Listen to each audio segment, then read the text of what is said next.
Okay, good afternoon, everyone. First of all, I would like to thank the Board of Fin for inviting me to speak here. And secondly, I am not speaking English. It's not my mother tongue, so I need a sheet to speak. And I'm also very sorry that I don't have any pictures of the place where I live. I have a lot of pictures, but I can assure you it's a beautiful environment with lots of canals. We even have lakes. And you're all very welcome. I'm from the Netherlands. I was told that not speaking by heart means you're not speaking from the heart. But I can assure you I'm speaking from my heart. I was asked to talk about women and Fabry disease, and I will do so as a daughter, a sister, an aunt, and mother of Fabry affected, but also as patient myself and as a board member of the Dutch patient organization. The last 10 years, we as female Fabry affected spent a lot of time trying to get rid of the word carrier. But we still didn't succeed completely. On the internet, all kinds of websites still talk about Fabry carriers and Fabry affected men getting seriously ill. There are still treating physicians not putting girls and women on enzyme replacement therapy.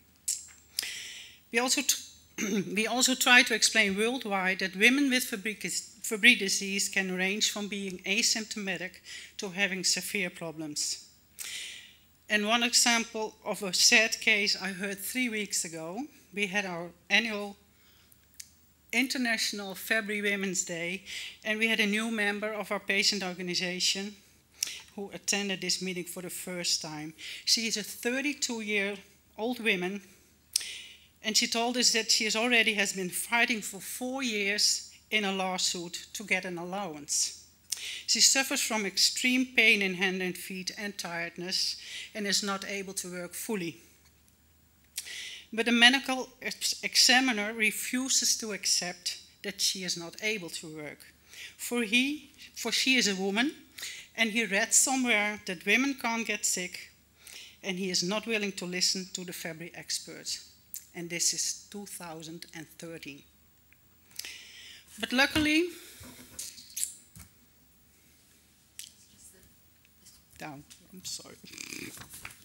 luckily, most of the medical and pharmaceutical world stopped talking about us and started talking with us. On a personal level, I would like to introduce also my family of Fabry affected members. This is Steve. She was diagnosed at the age of almost 40. Kim, diagnosed at the age of 25. Pascal, diagnosed at the age of 8. This is me, diagnosed at the age of 20. Anne-Marie, diagnosed at the age of 20. And Malou, diagnosed at the age of 13. As you can see, over 80% of the Fabry affected members of my family are women. Years ago, we also were told women with Fabry disease were only carriers and wouldn't get sick. So you can imagine the joy and relief that our firstborn was a girl. The second time I then knew I was Fabry affected, we had prenatal research, and after hours of uncertainty, the result came, it was a girl. And we cried of happiness because we didn't have to do anything. But in our case, the Fabry story was different. This is my mother. When she finally found the right specialist after years of unexplained symptoms, lots of pain and extreme fatigue, they discovered that her kidneys were only functioning for 4%. She was no longer suitable to receive a donor kidney. And at this picture you can see her getting CAPD.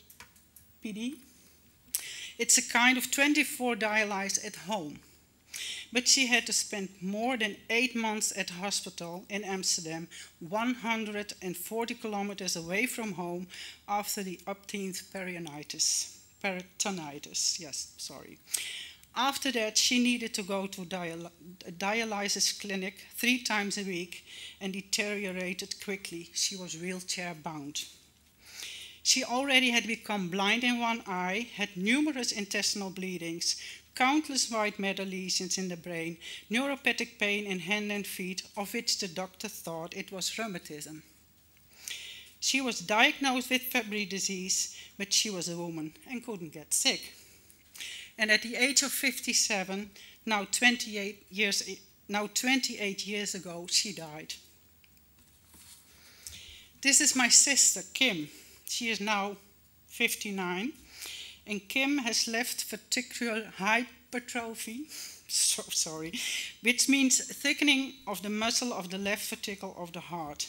She has white matter lesions, protein loss, lots of angiokeratoma, and slight hearing loss. Kim suffers a lot of muscle and joint pain, and she is on ERT. This is Pascal, the son of Kim, my sister. He is the only Fabry-affected male in our family. He is 33 years old, and Pascal's only complaint is the neuropathic pain in his hand and feet since early childhood, and he is receiving pain medication for that. He works full-time as an international truck driver, and it's a very heavy job, I can tell you. He has no further problems till now, but he is on enzyme replacement therapy. This is me. I'm 56 years old. I suffered the TIA at the age of 20, temporary blindness, and because my mother stayed blind, it was very scary, I can tell you.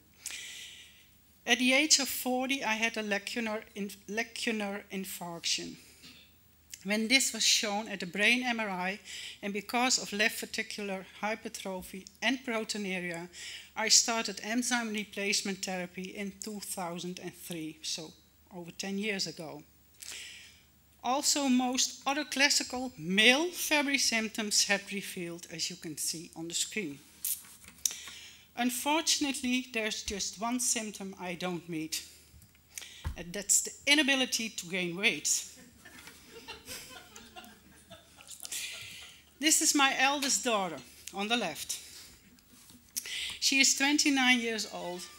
She recently started her own business, working as a beautician and pedicure, but not able to work more than 30 hours a week. She suffers a lot from neuropathy and tiredness, which hampers her to work longer. She is still not able to find an affordable insurance in case she will become incapacitated. Anne-Marie, in English they say Anne-Marie, she is using pain medication and medicine for protein loss, but she's not receiving ERT. My other daughter is 21 years old. Malou already had white matter lesions on MRI studies at the age of 13. A silent hemorrhagic infarction at the age of 16. And last year I heard a professor of our expertise center say, "This unfortunate case." He didn't know I was present during a thesis defense of one of the doctoral researchers of the Fabry Expert Center in Amsterdam. She also suffers a lot of gastrointestinal problems. She has terrible headaches and extreme tiredness, mild hearing loss, and has a very clear, beautiful cornea verticillata. Malou is still in school, but already 50% rejected for work and is getting an allowance. Next to pain medication, she receives ERT biweekly, and it's said she has boys Fabry because she has almost no enzyme activity. That was the story that Dominique was talking about, I think. But she used to say, "Just like my mom, I got Fabry disease, but I don't mind because I'm able to live my life." This picture was used on a leaflet of Shire. And in our family, we try to keep up that spirit. So, women and Fabry disease. Just to show a few numbers of the Dutch cohort, we have a total of 175 diagnosed, which are 150 adults, with 90 women and 16 men. We have 24 children, 80 girls and 6 boys. And as you can see, 38 of the women, of the 108 women receive ERT, and 36 of the 66 men receive ERT.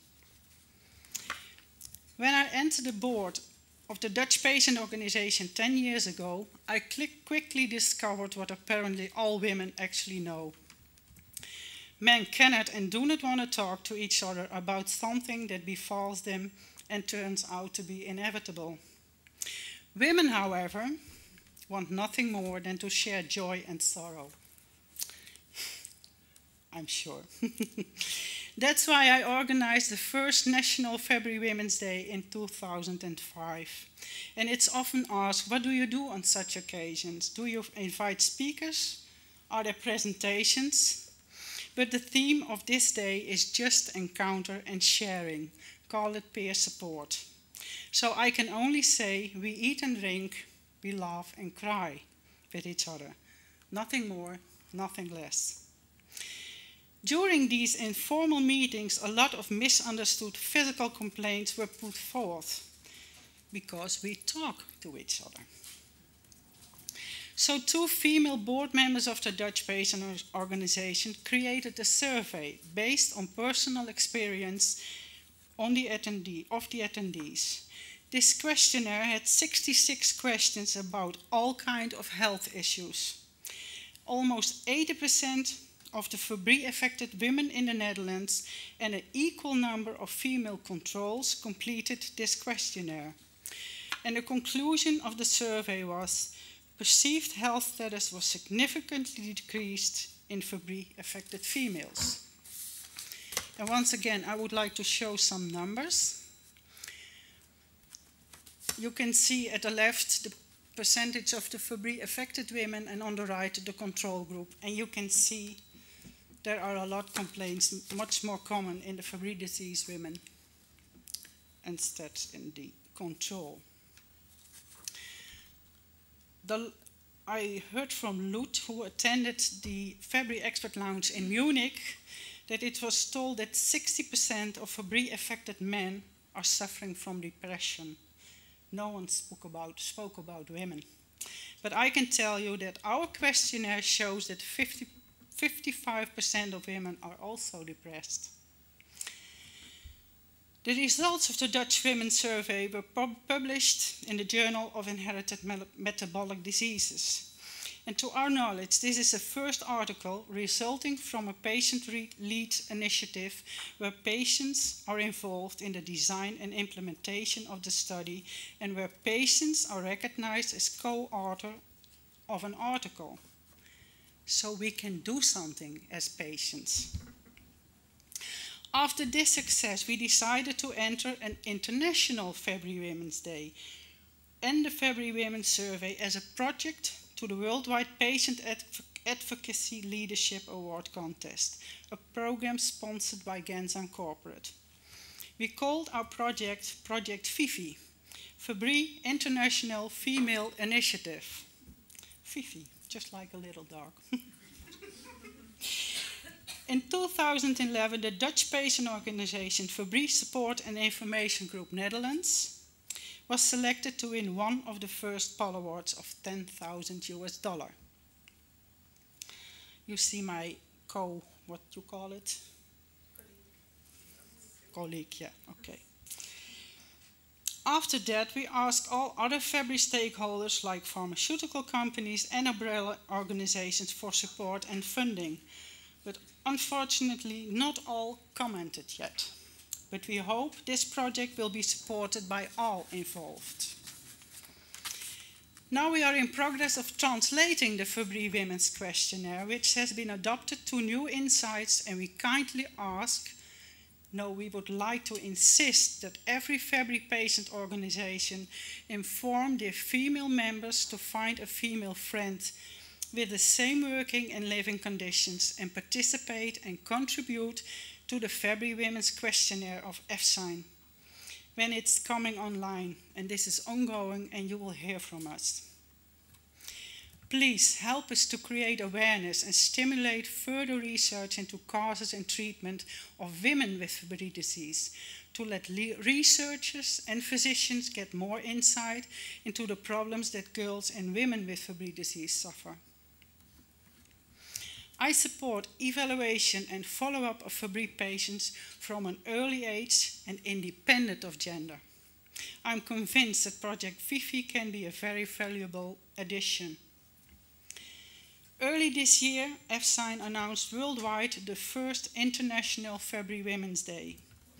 And from now on, yearly, it will be International Fabry Women's Day every first Saturday in April.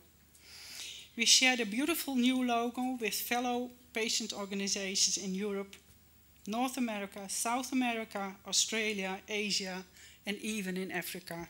And I've met people who haven't heard of it, so we have to do some more work.